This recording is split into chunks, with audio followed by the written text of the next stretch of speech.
Lemnitzer and the other chiefs knew there was only one option left that would ensure their war.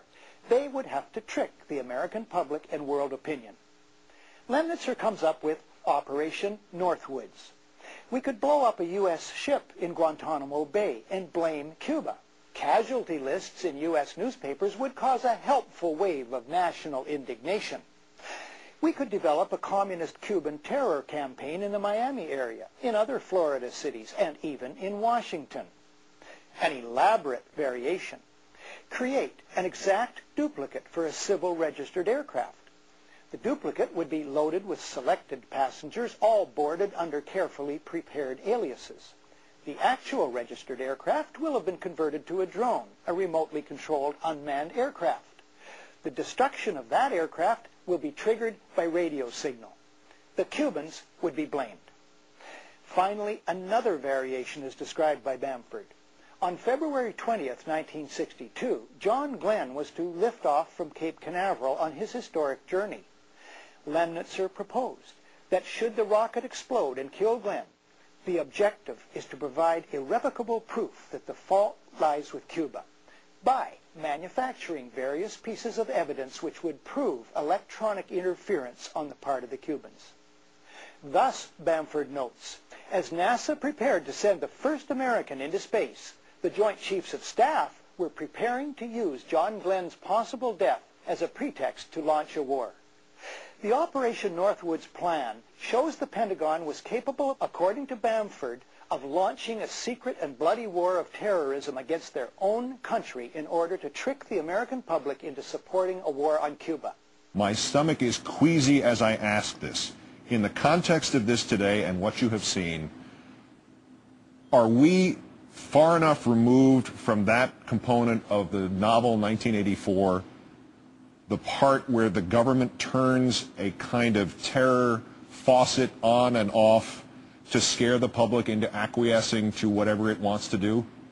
Look, I'm afraid we are unfortunately at that point where, look, we are in a real war. There's no question about it.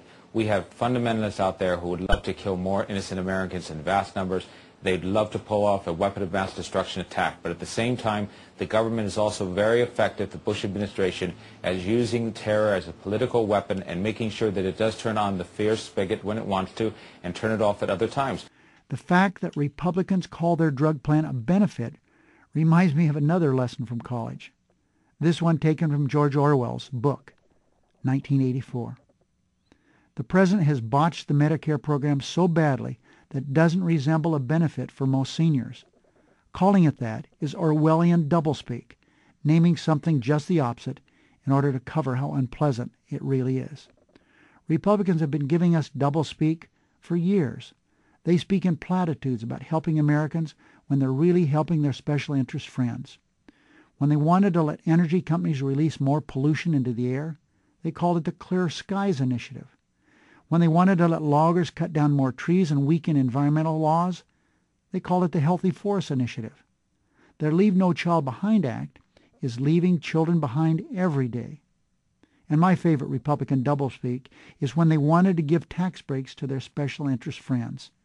Even though it meant adding more than $50 billion to our deficit, they called their effort the Deficit Reduction Act. We have to do more, because here's what I have to say, and I hate to have to say this about my own government, but I believe what we are seeing with regard to New Orleans and the surrounding area is a policy, frankly, of ethnic cleansing by inaction. When America wanted the Spanish out of the Western Hemisphere according to their belief in the Monroe Doctrine, Americans deliberately bombed a ship in the harbor of Havana, killing Americans to start a war with Spain. See, so when you have people who politically feel they get an advantage by killing people and blaming it on somebody else, then it makes us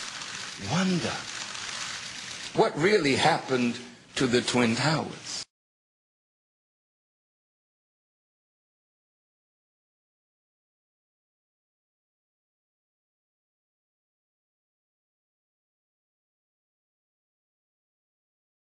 Hail to the thief.